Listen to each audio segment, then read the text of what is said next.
vulnérable sur l'ensemble du territoire de Dakar liggéey boobu nee na dana ci ànd ak préfet yi ak sous-préfet yi bu ñu demee ba toll ci programme ay intervention populisme la wala kii la fort la Abbas la. bon man je ne sais pas mais man damay laajte rek est-ce que am na ci droit. un élève infondé. j'ai un maire. Mais la démolition revient au propriétaire de la maison. Effectivement. Oui, j'ai un maire qui me suit et franchement je voudrais que mu wax ma ndax. ban maire la. ah. ban non maire la Momo li ma la wax nii du dañ. Amadou Diarra la wala tu sais dans les préfectures et sous-préfectures il y a ce qu'on appelle un comité ou une commission boo xamante ne nii protection civile lañ koy lay addu. mbirum toj bâtiment d'abord protection civile c'est au niveau du ministère de l'Intérieur ils ont des démembrements dans les préfectures et autres commission boobu noonu ak le préfet ou le sous-préfet ñoom ñooy dem pour xool véritablement les maisons yu mu concerné et ñoom ñooy tamit joxe ndogal ne ce bâtiment là n'a plus sa raison d'être parce que bien sûr menaçant ruine mi ngi mettre la vie d'autrui en danger ainsi de suite. À la suite de cela il est notifié au propriétaire de la maison ou du bâtiment en question ne ko sa kër gi da nga ko war a toj parce que kër gi répondre-t-il aux normes de sécurité. Après ak consensus am la ñuy tojee. wala ñu bañ a toj non léegi bu ñu la ko waxee yow boroom kër gi yow yaa war a toj kër gi. Les frais ak yooyu yëpp incombent au propriétaire de la maison. waaw kon Abbas li muy wax nii moom fu mu ko fa. Abbas nag moom li muy def man loolu man mosuma ko gis. fondé à l'école bi. man mosuma ko gis dem di toj ay bâtiment jàmm. na ci ànd ak xaw ma fan la ko teg ak ban décision la ci am ak fan la sukkandiku mais man li ma xam moom mooy bien sûr il y a une commission sous la supervision du préfet ou du sous-préfet. boo xam ne en charge de la protection civile moom mooy def ces démarches là de concert bien sûr ak le propriétaire du bâtiment. Mais même si ces bâtiments là menacent la vie wala met en danger la vie des populations yi ci dëkk. ñoom rek mais il est notifié je dis bien dañ koy notifier le propriétaire ne ko sa kër gi mënatuñ ci dëkk ñi fi dëkk dañuy génn kër gi da nga koy daaneel. Et les frais. bien sûr afférent justement à cette démolition yooyu noonu il incombe au propriétaire de la maison. Maintenant nag bu fekkee boroom kër ga munut peut-être mun nañ demander maire bi wala keneen mu jàppale ko wala préfet ñoom seen ak commission bi ñu jéem a agir mais les procédures en tout cas ba jag boo bu mu fi nekk. moi je l'ai suivi. du woon xëy rek ànd ak préfet ñëw daane non nekkul da ngay xëy rek dem jël kër jàmbur daane bu dégg sax xam nga dëgg de. waa léegi waa Djibi Diallo ñu ngi koy nuyu bu baax a baax préfet Djibi Diallo ñu ngi koy nuyu bu baax a baax c'est-à-dire est-ce que Abbas looy ree fondé à l'école dama ko bëgg Abbas waaw loolu laa wax est-ce que du yem ci fondé à l'école ak kale gi rek ak décoré 31 décembre. waaw est-ce que du ci yem rek te bàyyi leneen li des. lumineuse yi woon daaw ñaaw na de lumineuse la wala lan affaire yi tàkk noonu.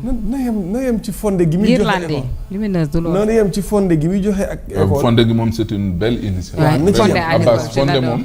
waaw na ci fondé à l'école moom c'est une belle oui fondé à l'école gi noonu. araw geeg soo geeg ñoom seen jox ko gone yi. dégg naa safu suukar de. waaw ah. dégg naa soo fondé mais gone yi jox leen suukar tamit. ndeysaan Khalifa fi indi woon lait à l'école. wala lait à l'école. man nag su ma nekkee maire moom xam naa yu garaaw laa indi ay café à l'école xale yi na xarit deret. le fondé à l'école c'est une bonne initiative honnêtement Abbas moom foofu xaw ma nu mu gisee moom mais xaw ma ku ko conseillé. yu garaaw laa indi ay yeneen ndox à l'école.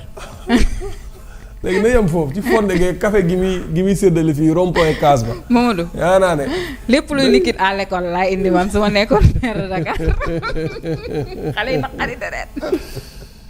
xale yi xam na ne am nañ marraine ba. oui xale yi naan ñu ngi soog am maire. oui bien sûr oui moom. liquide frais rek laa doon na ci yem ci fondé gi.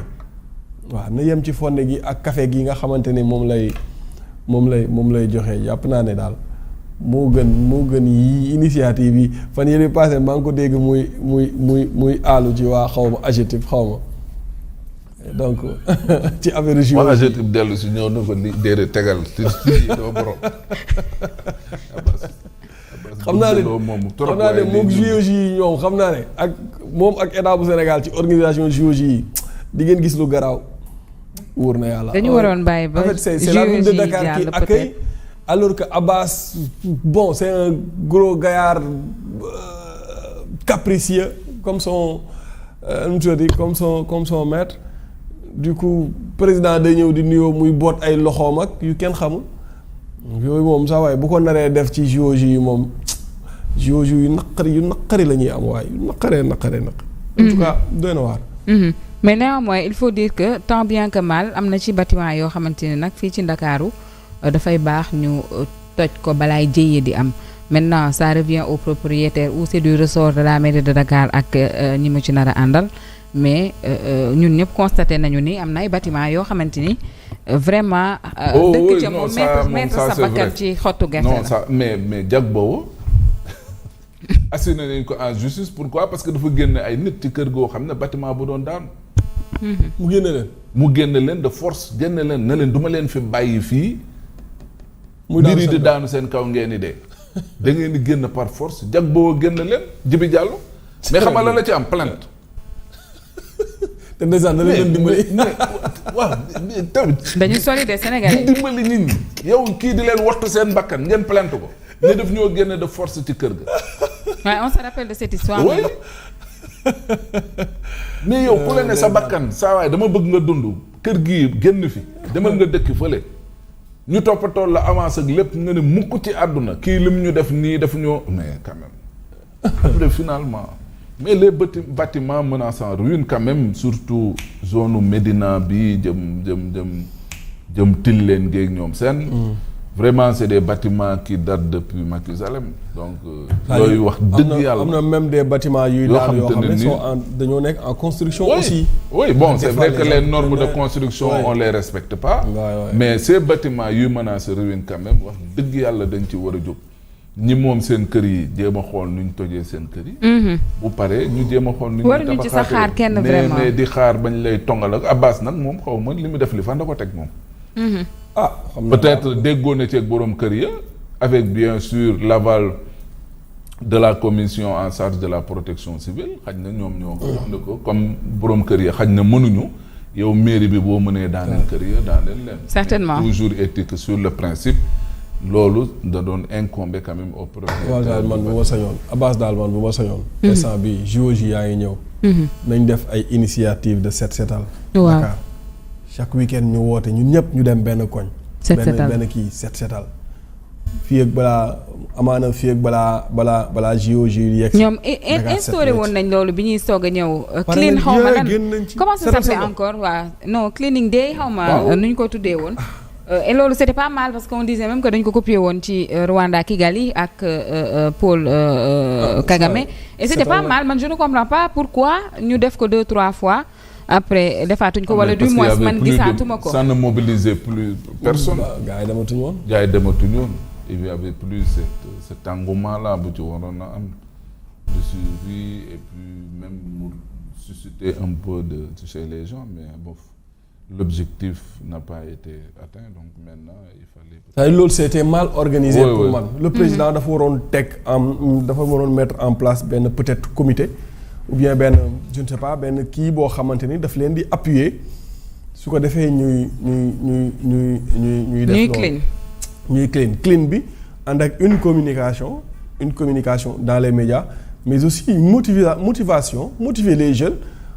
am na doon na ko commencer mooy maanaam les gens qui sont remarquables ci clinique bi mu recevoir leen takkal leen médaille mais on a compris que c'était des gens de Pastef rek lañ doon jël di yóbbu foofu noonu mais quand même que ça mobilise kese ñu mettre en ñu dugal ci nu mu tuddati ñu boole ci les ASC les associations de jeunes de jeunes femmes ñu boole leen ci su ko defee moo am benn motivation boo xamante ne chaque 15 jours ou bien chaque mois dañ naan voilà am na peut-être citoyen exemple ou bien ville exemple le plus propre wala quelque chose comme ça teg ay initiative yoo xamante ni dafa koy pérenniser quoi. mais su fekkee ne da nga ñëw rek xëy rek nga ne kaa leen ñu dem def cleaning day samedi jot président de la république wàcc ak ay services am dem ànd ak gars yi ñu bale après dem bu subaa ñu defaat ko ginnaaw suba kenn du ñëw après nga bàyyiwaat ko nga bàyyi mu sedd donc. Ouais. Et pourtant c'était une belle initiative mais. genre initiative populaire yooyu soo koy jël doo ko kii quoi. da nga koy décision bu ñuy jël à la vague dañ koy organiser. voilà da nga koy teg ci loo xamante ni peut-être dafay durer dans le temps quoi. Ouais. Aïcha je pense nag vraiment def nañ le tour moom tey Mamadou ah. dëgg ah midi pile 1 heure de temps. fin de semaine la sax moom. waaw tey gannaaw ba tey moom. DPG bi nag moom premier ministre moom mënoon na jaar fii sax farak bañ a defat. mais est-ce que dina def toujours ça c'est ça la grande question. mais dama ne man li ma sama waxu démb li ma la wax démb mooy sama waxu tey démb nee naa la DPG warul am parce que Ousmane est illégal loolu waruñu ko nangu et c'est un précédent dangereux pour ce pays DPG warul am tant que Ousmane est à l'Assemblée nationale. oui waaw dañuy xam lu ñu bëgg. ñu conséquent ak ñun wala ñu xam ne puis on n'est pas dans une république c'est de l'anarchie et puis on continue comme ça. mënoo leen wax ne état de droit la way nangam ak nangam un gars ñëw dugg foofu un intrus ci biir yëf ya jël yëf ya ne man maay tout ce que fait l'Assemblée nationale mais moo cachet ngeen gis après di lépp liy dem présidence ak lépp cachet kan moo ci nekk Ousmane Sonko waaw. alors qu'il est illégal. non coowal illégalité moom est-ce que tëbuñu ko Mamadou parce que Ousmane moom installé mais il faut pas cautionner. il faut Non, pas le non, non, cautionner. waaw même si on ne cautionne pas je veux dire ñi nga xamante ne xëy na ñoom ñoo war a rectifier ils sont à l'aise avec wala dem nañu ba ànd ci loolu peut-être mënuñu ci dara wala ils sont incompétents face à cette situation mais Ousmane moom il s'est installé à la chaise de la présidence de l'Assemblée nationale. Combien de gens ñi ngi leen di jàpp ils sont dans les prisons pourquoi ils ont fauté non. oui. Voilà, ils ont transgressé la loi. Oui. Oui, c'est ça. Ce que Ousmane a fait, c'est transgresser la loi aussi. Ouais. Parfaitement. ñaar moo ci am kay.